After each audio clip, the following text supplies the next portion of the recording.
Diddy has to be stopped if this is true. In this video, they are saying that Diddy leaped on Cassie. I don't know how he tried to do it. I don't know if this is a spiritual thing they're talking about, because the reporters, they didn't say nothing like this. So this video, it talks about Diddy attacks Cassie in the court. Did he attack her with his words, with his expression? How is this attack going on? I have to know this. I know you guys love when I do these reaction videos, so I'm bringing you guys another one. I just need you guys to like, share, and comment, because I love to see you guys comment on these videos. I love to read the comments. But let's hear what they have to say. And I have to make this disclaimer. I don't know everything they're saying in this video is true, okay? But I know you guys love these reaction videos. That's what I do know. So make sure you guys like, share, subscribe here at the Messy Sweet Spot, and let's hear what they have to say. Holmes can be seen striking and kicking Ventura as she tried to leave. When CNN dropped that raw footage, we knew Diddy was finished, fam. It was the nail in the coffin for the music mogul, and now he's facing the music in court. During the trial, something wild went down. Cassie finally got to spill her truth, but it's clear Diddy's time in the joint didn't chill his crazy vibes. Word is, he completely lost it. Let's get to her testimony. Cassie Ventura spills it all in court. On May 13, 2025, Cassandra Cassie Ventura stepped up to the plate in a Manhattan federal courtroom, laying it all bare against her ex, Sean Diddy Combs, in his blockbuster sex trafficking and racketeering trial. Cassie, a singer who came up under Diddy's Bad Boy Entertainment, was dropping bombs as the prosecution's star witness, breaking down a decade of straight-up physical, emotional, and sexual abuse that kicked off when she was a youngin' at 19, and he was holding it down at 37. Her testimony? Straight fire, full of pain, real talk, and hood vibes that painted Diddy as a kingpin who ran her life like a trap house. Cassie kept it a buck, saying her vibe with Diddy started as a music biz hookup when she signed to his label, but it flipped quick into some controlling toxic mess. She said Diddy was that dude, charismatic but moving like a shot caller who had her whole life on lock. From what she wore, to how she did her hair, to who she could even chop it up with, Diddy was calling every shot. He had me feeling like I was caged, no cap, Cassie testified, her voice shaking like she was reliving the drama. She said Diddy would flex on her by snatching her stuff or blocking her bag if she didn't fall in line. That power trip, prosecutors say, was the backbone of Diddy's alleged criminal hustle, manipulating and exploiting women like they were pawns in his game. The wildest part of Cassie's testimony, she got real about these so-called freak-offs, drug-fueled, X-rated parties that Diddy allegedly set up and recorded like he was directing a flick. Cassie said Diddy would put her on the spot, telling her to get down with male escorts while he kicked back and watched, camera rolling. These joints went down in bougie hotels and Diddy's cribs in spots like LA, NYC, and Miami, often under fake names like Frank Black to keep it low-key. Cassie said these sessions, sometimes lasting 4 days, had her feeling straight up violated and like trash. I was shook to say no, 'cause I knew he'd wild out, she said, holding back tears. She claimed Diddy kept her faded with drugs like ketamine and coke to make her go along with it. And those tapes? Allegedly used as leverage to keep her quiet. Prosecutors say these freak-offs are the heart of the sex trafficking charges. With Diddy allegedly strong-arming women into doing his bidding, Cassie didn't hold back on the physical abuse either. She said Diddy would lay hands on her, leaving her with black eyes, bruises, and a busted lip. He'd smack me up, then act like it was all good, she said, spilling how he'd try to smooth it over with gifts or fake apologies, only to do it again. The courtroom was shook when prosecutors played a 2016 hotel surveillance tape, already leaked to the streets, showing Diddy chasing Cassie down a hallway, tossing her to the floor, and kicking her like she was nothing. That footage had folks in the room gasping, backing up her story 100. Cassie said that beatdown wasn't a one-off, but part of a pattern that had her living in fear, like she was dodging landmines daily. While Cassie was pouring her heart out, Diddy was posted up at the defense table, looking unfazed in a tan suit, scribbling notes like he was just chilling. His legal squad's pushing that he's innocent, claiming Cassie and others are spinning tails for clout or a check. Diddy's plead not guilty to the racketeering, sex trafficking, and prostitution charges, and his team ain't cross-examined Cassie yet. But word is they're gonna try to poke holes in her story. The feds are building a case that Diddy was running a whole operation, using his money, clout, and industry connects to keep victims on hush and dodge the law. More witnesses, including other women with similar stories, are expected to hit the stand soon. Cassie's case all but sealed the deal, but her testimony isn't the only damning one so far. Other key witness testimonies. Daniel Phillip, a 41-year-old male escort and stripper, testified that Cassie hired him to get down with her while Diddy watched. Phillip's testimony on day one of the trial had the courtroom shook with the details of his interactions with Diddy and Ventura. Phillip said his involvement with Ventura and Diddy started back in 2012, when he got hired to strip at what he thought was a bachelorette party at the Gramercy Park Hotel in Manhattan. But according to him, the gig quickly turned into paid sexual encounters with Ventura, with Diddy always in the cut. According to Phillip, he got paid between $700 and $6,000 per session, with some sessions lasting up to 10 hours. He said Ventura handled the payments, but Diddy was always there, usually watching from the corner and allegedly handling his business. Phillip described Diddy giving specific instructions on how he should get down with Ventura during these encounters, which were sometimes recorded by Diddy on his phone or camcorder. Phillip testified about one particularly wild incident where Diddy allegedly told him to do something that made Ventura choke, which Phillip said was messed up. This testimony backs up what the prosecution's been saying,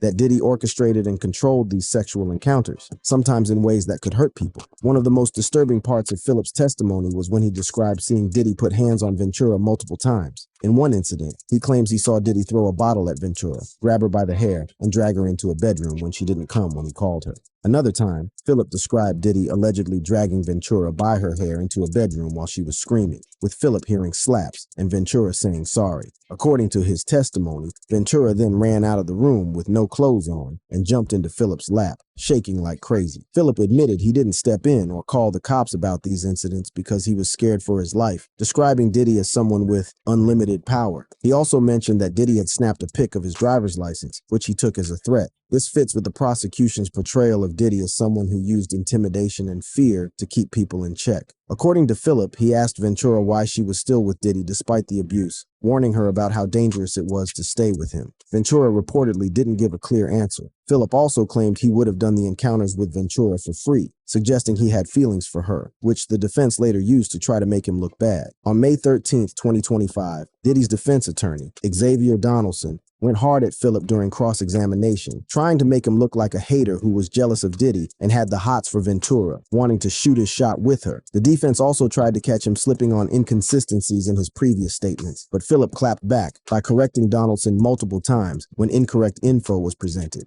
Diddy's legal. The squad portrayed Phillip as a witness who couldn't be trusted, emphasizing that their client's interactions with Ventura were consensual and not trafficking. This approach fits with the defense's overall strategy of painting the alleged freak-offs as consensual activities rather than forced or exploitative situations. Phillip's testimony was so explicit that it had Diddy's daughters leaving the courtroom during a particularly graphic part. The whole testimony was noted for being intense, with jurors having been pre-screened to make sure they could handle this kind of content. While Phillip's testimony painted a disturbing picture of alleged abuse and coercion, the defense's cross-examination tried to cast doubt on his credibility and motives. This back and forth shows how heated this trial is and the challenges the prosecution faces in proving their case beyond a reasonable doubt. Before Phillips, the first witness to take the stand was Israel Flores, an LAPD officer who used to work security at the Intercontinental Hotel in Los Angeles. Flores testified on May 12, 2025, about a 2016 incident where Diddy was caught on camera putting hands on his then-girlfriend, Cassie Ventura.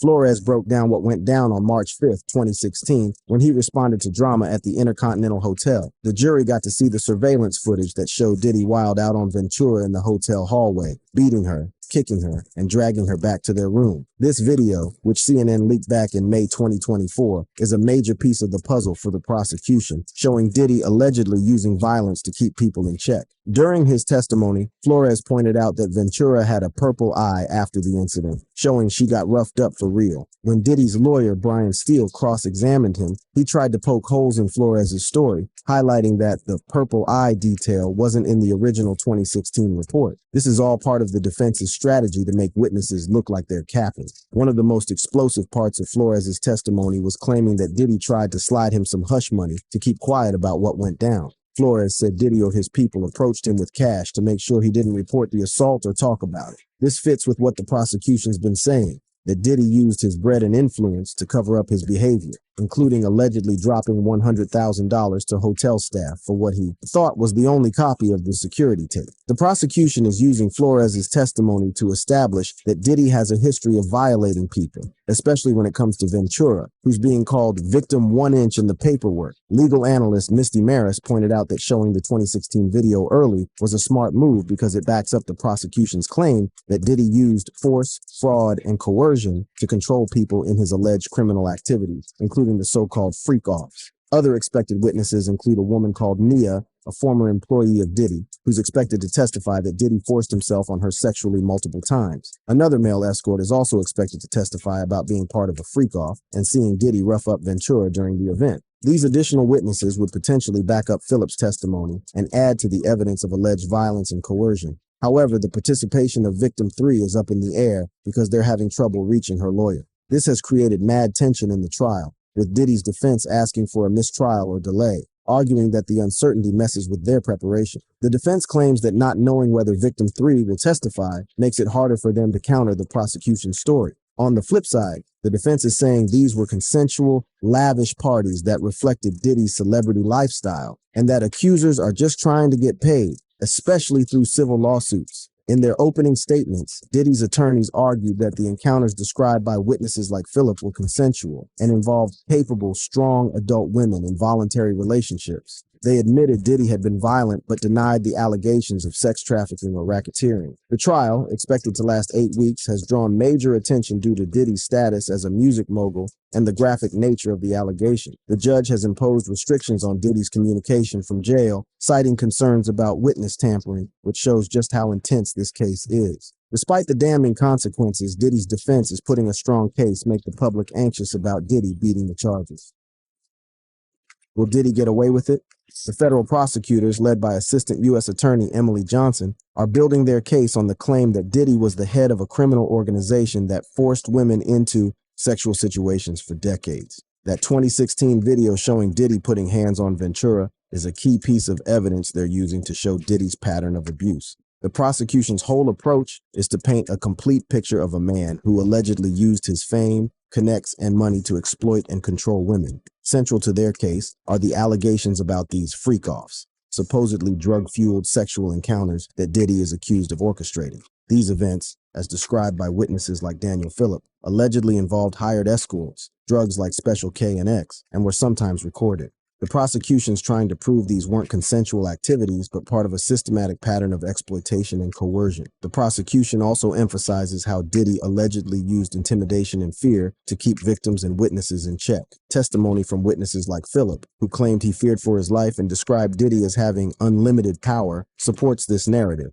Plus, the allegation that Diddy dropped $100,000 to hotel staff to hide the 2016 surveillance footage fits with the prosecution's portrayal of a man willing to use his resources to cover up abusive behavior. On the other side, the defense team, including attorneys Tenny Garagos, Brian Steele, and Xavier Donaldson, is working to make the prosecution's witnesses look unreliable and offering different explanations for what allegedly went down. Their strategy has several key parts. First, the defense acknowledges that there was domestic violence, like the 2016 incident, but argues these were personal relationship issues that have nothing to do with the charges of racketeering, sex trafficking, or prostitution. They're framing the case as the government overstepping into Diddy's private life, emphasizing what they describe as consensual relationships. Second, the defense is trying to make witnesses like Flores and Phillip look like they can't be trusted. During cross-examination, they highlight inconsistencies in testimony, such as details not included in Flores's original 2016 incident report. With Phillip, they suggest he might have reasons to lie, including being jealous of Diddy and having feelings for Ventura. Third, the defense portrays the alleged freak-offs as consensual activities involving willing adult participants. They argue these were just lavish parties reflecting Diddy's celebrity lifestyle rather than forced events. In their view, accusers are just trying to secure the bag, especially through civil lawsuits. The legal battle also extends to procedural matters. The defense had asked for a 2-month delay in the trial, saying they needed more time to prepare, given the massive amount of evidence described as a terabyte of information by criminal defense attorney Sean Kent, who knows defense attorney Brian Steele but isn't involved in the case. Judge Arun Subramanian shut this request down, saying it was too close to the trial date. The judge emphasized that with 4 attorneys, Diddy's legal team should be able to get it together for the trial. This rejection puts extra pressure on the defense team to organize their strategy quickly. The judge has also made several key rulings that will shape how this trial goes down. Regarding evidence, the judge has denied Diddy's motion to exclude evidence related to victim 5 inches, but granted it for other potential evidence. This suggests there might be significant past incidents involving victim 5 that the court thinks are relevant to the current charges. Another crucial ruling concerns keeping witnesses anonymous. The judge has allowed victim 2, victim 3, and victim 4 inches to use pseudonyms, while victim 1 inch, presumed to be Cassie Ventura, will testify using her real name. This creates logistical challenges, as the court has to make sure these witnesses' identities stay protected during a public trial with mad media presence. The judge has also ordered certain materials to be handed over that could be significant for the defense. These include earlier drafts of a memoir related to victim 1 inch and behind-the-scenes footage from a Warner Brothers documentary called The Downfall of Diddy, featuring a previous chef for Diddy and a previous romantic partner. The defense could potentially use these materials to challenge how consistent and credible witness accounts are. As criminal defense attorney Sean Kent explains, these rulings reflect what's known as the rule of completeness, which ensures that if parts of documents or recordings are presented as evidence, the full context must be available to the opposing side. And if you go through all of these emotions we're going to talk about, they all come to a central rule called the rule of completeness.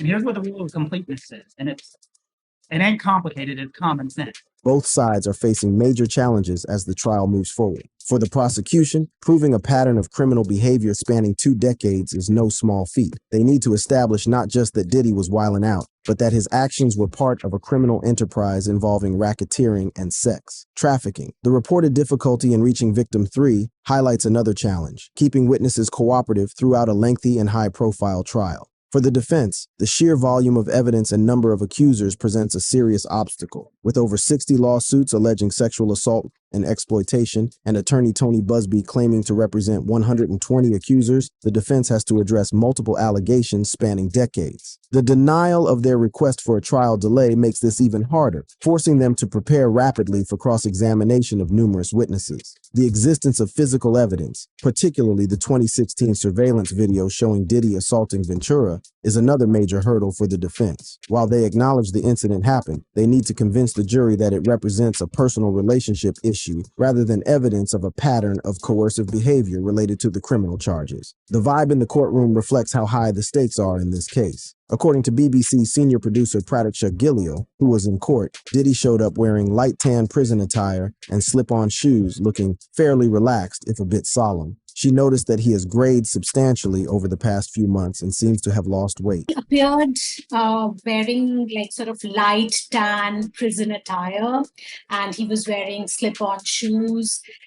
He looked fairly relaxed, if a bit solemn. Diddy's mom and one of his sons were there for support. Gilio saw Diddy turning back to look at his people during the proceedings and noted that when he entered the courtroom, he hugged each and every one of his lawyers before he sat down and he engaged with them.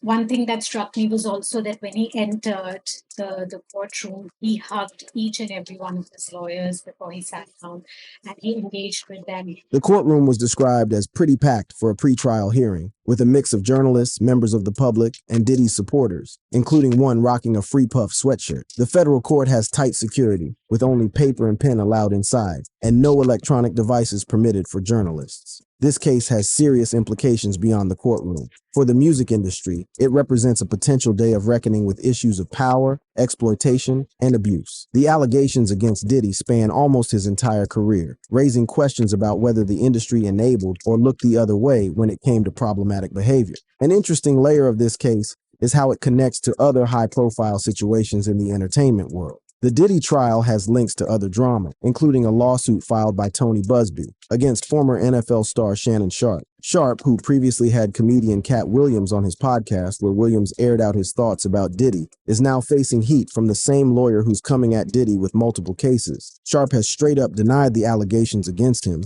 calling the lawsuit a blatant criminal attempt to shake down Mr. Sharpe for millions. This parallel situation shows the complex web of allegations, counter-allegations, and legal moves surrounding big names in the entertainment industry. The prosecution, meanwhile, is aiming to present Ventura's testimony as the emotional and evidentiary centerpiece of their case. Her first-hand account, combined with the surveillance footage, could strongly back up the allegations of abuse and coercion. The challenge for the prosecution will be dealing with the defense's portrayal of her as a willing participant, making her cross-examination a make-or-break moment in the trial. As the trial unfolds, it's important to consider the bigger picture of the legal heat Diddy's facing. Over 60 lawsuits claim sexual assault and exploitation, with accusers including men, women, and minors. Attorney Tony Busby is repping 120 clients, with more cases expected. The sheer number of allegations suggests a pattern of behavior that, if proven, would be one of the most significant cases of systematic abuse by a celebrity in recent memory. The prosecution's case hinges on proving that Diddy ran a criminal enterprise for over 2 decades, using his cash, influence, and a network of associates to force women into sexual acts, often through violence and drugs. This is a high bar to clear, requiring solid evidence and credible witness testimony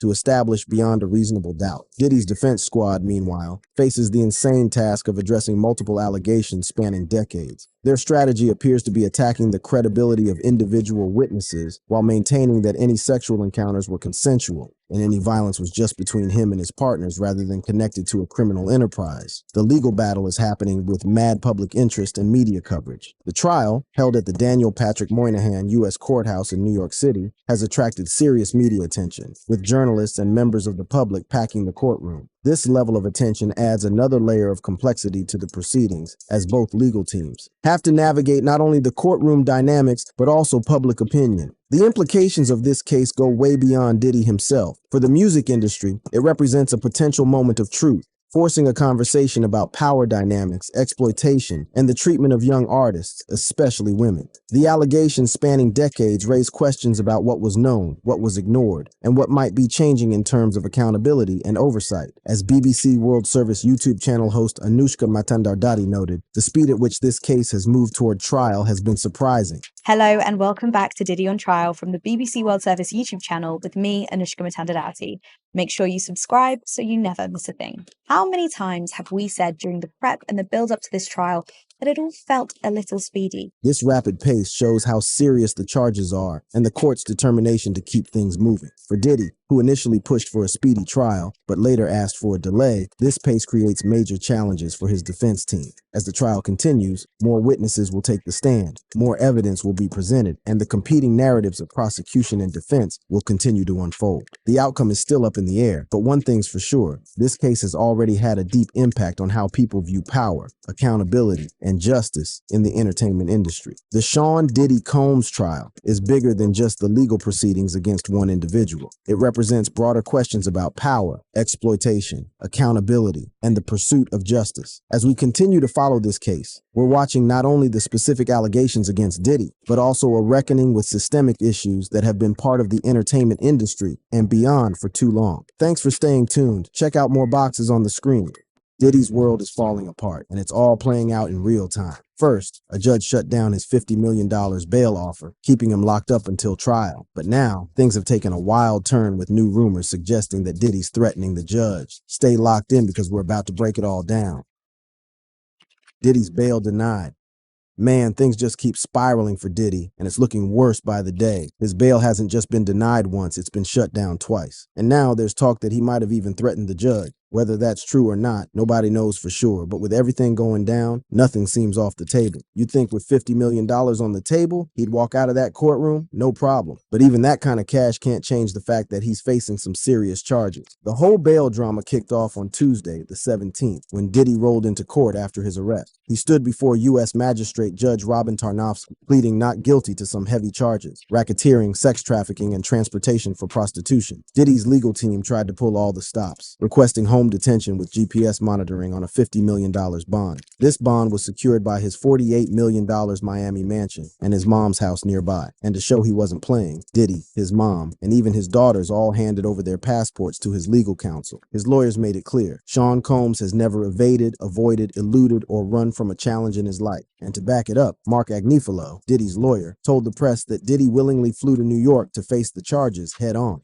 Mr. Combs came to New York on September 5th. As soon as we realized that this indictment was going to be coming down in a matter of weeks, maybe months, but sometime soon, Mr. Combs got on a plane, left his home in Florida, flew to New York. But no matter how much Diddy and his squad put on the table, Judge Tarnofsky wasn't having it. She shut it down, saying Diddy was too much of a flight risk and, on top of that, might mess with witnesses. The court wasn't about to take any chances with charges this serious. And to back that up, prosecutors came with the receipts. They claimed that in the months leading up to his arrest, Diddy had been reaching out to victims and witnesses, trying to get them on his side and push his version of the story. That move alone raised some serious red flags. Still, Diddy's team wasn't about to let it slide. They bounced back with an appeal, but this time they were in front of a different judge, U.S. District Judge Andrew L. Carter. They sweetened the deal. Diddy agreed to weekly drug tests, to restrict visitors to just family and caretakers, and to keep a log of every person stepping foot into his Miami mansion. On top of that, no female visitors allowed, except for family. It was a bold move, showing just how desperate Diddy was to get out, but it wasn't enough. Judge Carter wasn't sold. Even with all these conditions, the court still ruled that Diddy was too dangerous to release. His history of violence and his anger issues were a big part of why the judge couldn't take the risk. With his appeal getting shut down, Diddy was sent straight to the Metropolitan Detention Center, MDC, in Brooklyn, a place that's known for being straight up hell on earth. And that's not an exaggeration. This facility has been described as an ongoing tragedy, a place that's infamous for its brutal conditions. The MDC is no joke. It's like the worst of the worst. Inmates have been complaining for years about how wild things are in there. We're talking out of control violence and conditions that are straight up inhumane. The place is seriously understaffed, and that just makes everything even messier. On top of that, there's contraband everywhere. Drugs, phones, you name it, and sometimes it's the employees helping to sneak stuff in. And if that's not bad enough, the lockdowns are constant. Prisoners can go days locked in their cells, no calls, no visits, no showers, no fresh air.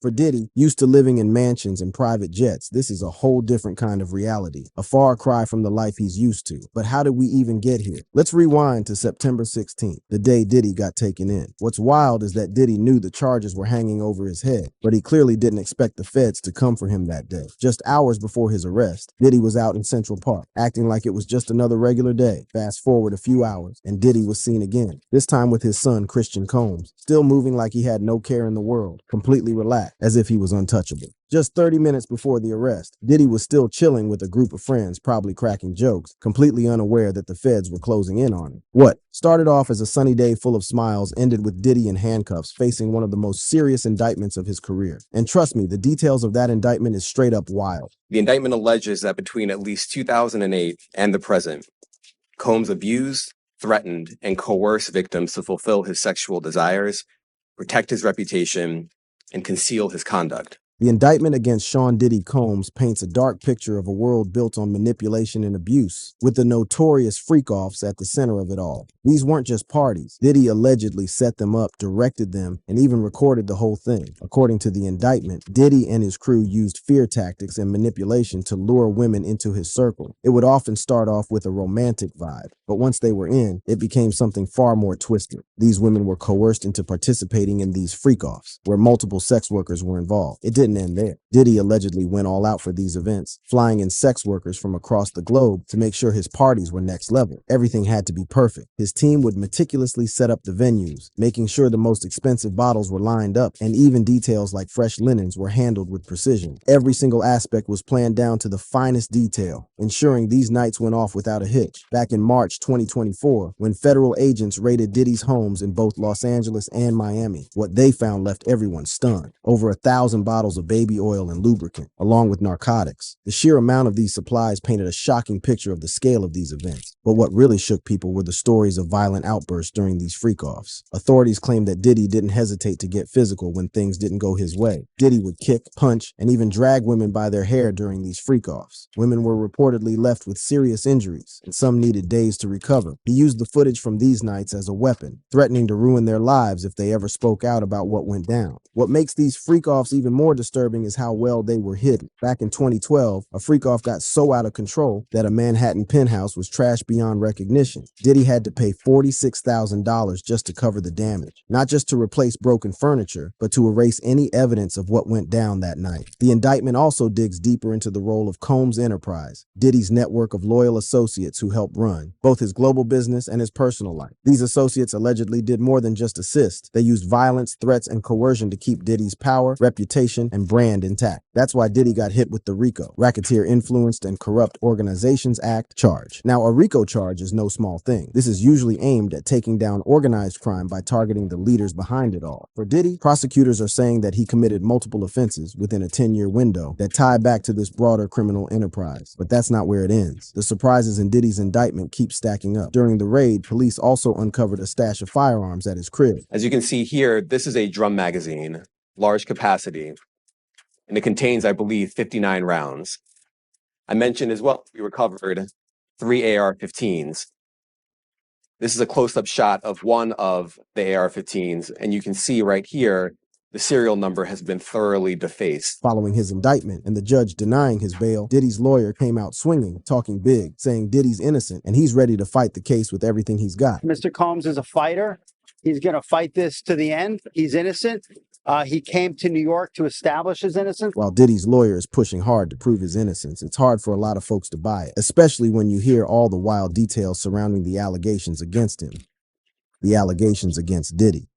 Ever since November 2023, Diddy's been getting hit from all sides with lawsuits, allegations flying in left and right to the point where it's almost hard to keep track. But one of the most damaging lawsuits dropped earlier this year, and it came from none other than his former producer Rodney Lil Rod Jones. And let me tell you, the details in this one are wild. According to the lawsuit, between September 2022 and November 2023, Jones was invited to work on 9 tracks for Diddy's Love album. Lil Rod wasn't just working with Diddy, he was practically living with him. Over the course of those months, he spent time in Diddy's homes in LA, New York, and Miami, and even spent several weeks aboard a yacht Diddy rented in the US Virgin Islands. But what seemed like a promising gig soon turned into a nightmare. While staying with Diddy, Jones claims he was constantly dealing with unwanted touching and groping. It didn't matter where they were, LA, New York, Miami, or even out on that fancy yacht. Diddy was allegedly crossing boundaries, and it gets worse. Jones says Diddy even had him working in the bathroom while he strolled around naked, flexing in the shower like it was no big deal, with the glass enclosure leaving nothing to the imagination. Feeling violated and humiliated, Jones decided to speak up. He took his concerns straight to Christina Coram, Diddy's chief of staff, but instead of handling it, Coram just brushed it off. She had the nerve to say, "You know, Sean will be Sean." Like that excused everything. She downplayed the whole situation, calling Diddy's inappropriate touching just friendly horseplay, as if that was supposed to make it okay. In her eyes, it wasn't a big deal. That's just how Diddy rolls. But that wasn't the end of it. Lil Rod also dropped a bombshell, claiming that Diddy tried to groom him into some sexual activities, and it wasn't just with anyone. Diddy allegedly tried to get him involved with fellow producer Stephen Aaron Jordan, better known as Stevie J. Now, for those of y'all who might not know, Stevie J is a big name in the music game. He first blew up back in the 90s as part of Bad Boy Records' production crew, the Hitmen. This man was in the trenches with Diddy, producing some of the biggest hits in hip-hop and R&B. We're talking classics like Mo Money Mo Problems by the notorious Big, I'll Be Missing You by Puff Daddy, and Honey by Mariah Carey. Stevie J's work even earned him a Grammy Award in 1997 for his role in Puff Daddy's No Way Out album. According to Jones, Diddy allegedly promised to pull some strings and make sure Lil Rod would take home Producer of the Year at the Grammys if he went along with Diddy's demands, and it doesn't stop there. Jones claimed that during Thanksgiving in 2022 at Diddy's Miami mansion, things got even darker. Diddy, apparently wasted, offered him some cocaine, which Jones refused before heading to the restroom. But that's when things took a disturbing turn. One of Young Miami's cousins allegedly burst into the bathroom and started groping him. Jones believes Diddy orchestrated the whole thing, sending her in to assault him. She wasn't done though. After dropping to her knees and trying to perform oral sex on him, Jones managed to push her away and get out of the bathroom. But she wasn't backing down that easy. She followed him out, stripping off her clothes and trying to straddle him, right there in front of Diddy and his staff, like it was nothing. Once again, Jones pushed her off. The lawsuit even includes pictures from that day, showing Young Miami and her cousin, further backing up Jones' claims. The lawsuit also claims that Diddy took things even further by showing Jones footage of people getting it on at his cribs, footage Jones believes was secretly recorded through hidden cameras set up all around Diddy's properties. And it didn't stop there. On multiple occasions, Diddy allegedly grabbed Jones's phone and started recording himself, leaving Jones with hundreds of hours of wild footage and audio. The lawsuit also includes screenshots from the footage, allegedly showing Diddy with underage girls and a sex worker, further backing up the claims against him. But the claims against Diddy didn't start with Jones. The first major bombshell came from Cassie, Diddy's ex-girlfriend, whose lawsuit set off a chain reaction and opened the floodgates for other accusations to come forward. According to Cassie's lawsuit, she first met Diddy back in 2005. She was just 19 years old, full of dreams, ready to chase her career. Soon after, they began dating, but that's when things took a dark turn. She described enduring years of physical, emotional, and sexual abuse, which left her her feeling trapped and powerless. From the jump, Diddy allegedly took full control of her life. He would constantly give her drugs like ecstasy and cocaine, supposedly using them to keep her under his thumb. Diddy didn't hold back when it came to violence. Cassie claimed he frequently subjected her to savage beatings, leaving her with bruises, busted lips, and black eyes. In one incident back in 2009, things got especially dark after she spoke to another music manager. Diddy allegedly snapped, pushing her into a car and stomping on her face. But it wasn't just hidden behind closed doors. In 2016, one of these violent moments was caught on camera, and that footage leaked in 2024, making headlines earlier this year. The leaked video showed Diddy attacking Cassie in a Los Angeles hotel hallway, exposing the abuse she had endured for years. But it wasn't just physical violence. Cassie also opened up about the emotional torture. She talked about being forced into Diddy's twisted Freakoffs, where he'd direct sexual acts between her and sex workers, often while filming. These sessions were fueled by heavy drug use and left Cassie humiliated and degraded, all in the name of Diddy's twisted fantasies. Beyond the physical and emotional abuse, Diddy allegedly used manipulation to keep Cassie tied to him. She claimed he would suppress her music and control her career to make sure she stayed in line, keeping her dependent on him for over a decade. Even though Cassie dropped the lawsuit within a day of filing, it was like opening the floodgates. Her case prompted other women to step forward with their own allegations, bringing even more heat to Diddy. One of those women was Joy Dickerson, who dropped a bombshell lawsuit going all the way back to 1991. Joy claims that while she was a student at Syracuse University, Diddy drugged and sexually assaulted her during a dinner. She says he spiked her drink, leaving her barely able to stand, and then took advantage of her, filming the whole thing. But it didn't stop there. Joy claims Diddy later circulated the footage as revenge porn. The trauma from that night was so bad, she says it made her drop out of college entirely. Diddy, of course, is calling the whole thing a lie, saying it's just another fabricated story. Then there's Jane Doe, who filed her own lawsuit in December 2023. She's accusing Diddy and singer Aaron Hall of gang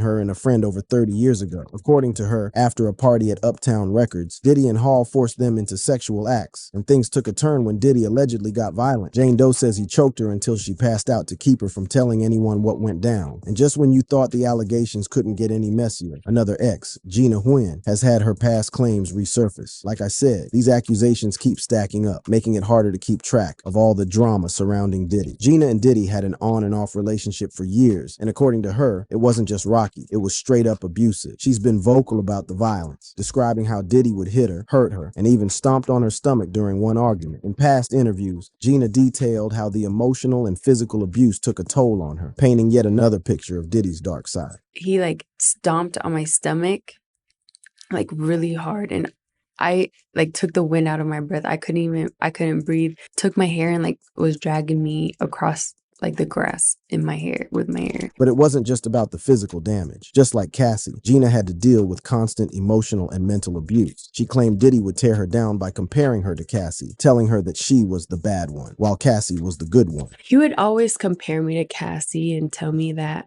I'm the bad one and she's the good one. And while these stories are shocking, the controversies surrounding Diddy go way beyond his relationships.